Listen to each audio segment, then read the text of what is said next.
Try to start it with the new carburetor.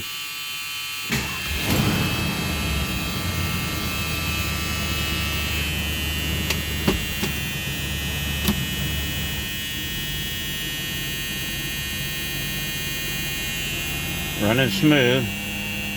43,600 miles on the 1977 Thunderbird.